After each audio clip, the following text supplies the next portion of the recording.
पाकिस्तान की दारुल हुकूमत इस्लामाबाद में घुड़सवारी का एक कदीम और रिवायती मुकाबले का इनेकाद किया गया, जिसमें घुड़सवारी की महारत के साथ साथ कदीम रिवायात का हसीन इम्तिजाज भी नजर आता है। दरअसल इस मुकाबले का नाम टेंट पैगिंग है, क्योंकि इसमें शहसवार रेस के दौरान अपने नेज़ों से जमीन पर रखी लकड़ी को घोंपते हैं।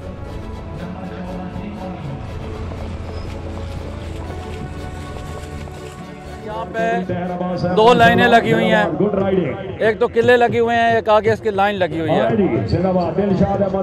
जो सवार भागता है यहाँ पे किला मारता है, अगर किला लाइन के अंदर गिर जाए तो 2 नंबर होते हैं, अगर लाइन के बाहर आ जाए तो उसे भी 4 नंबर तस्वर किए जाते हैं। टेंट पैगिंग मुकाबले में 120 से ज्यादा टीमों ने हिस्सा लिया, जिसमें 600 से ज्यादा घोड़े लाए गए।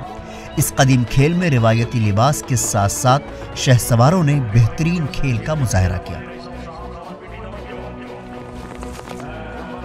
शलवार, कमीज और कमरकोट पर रिवायती किस्म की टोपियां पहनकर पंजाब, खैबर पख्तूनख्वा और मुख्तलिफ हिस्सों से शहसवारों ने इस मुकाबले में हिस्सा लिया।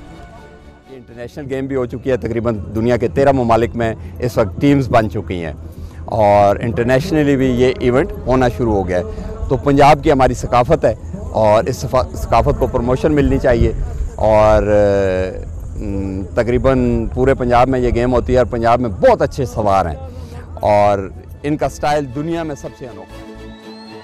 कोरोना वबा की वजह से मुल्क में किसी एक मकाम पर जमा होने की इजाज़त नहीं थी, जिसकी वजह से इस किस्म के मुकाबले मुनक़िद नहीं हो रहे थे। लेकिन अब लोग खुदा का शुक्र अदा कर रहे हैं कि इस किस्म के मुकाबले शुरू हो गए हैं। लेकिन डेफिनेटली इस तरह की जो चीज़ें थी वो अलाउड नहीं थी, गेट टुगेदर अलाउड नहीं थे, तो लोग काफ़ी ज़्यादा डिप्रेस थे। लेकिन अल्लाह का शुक्र है कि अभी ये चीज़ें ओपन हुई हैं और इस पे मतलब अभी ठीक हो गया, हालात ठीक हो गया।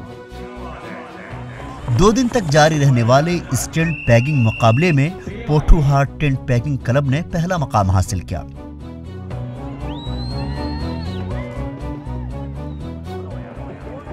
ओलंपिक काउंसिल ऑफ एशिया ने 1982 में टेंट पैगिंग को एक सरकारी खेल के तौर पर शामिल किया, जबकि international federation for equestrian sports ने इसे 2004 में एक सरकारी घुड़सवारी के नज़्म व ज़ब्त के तौर पर तस्लीम किया है। Bureau report, ETV Bharat.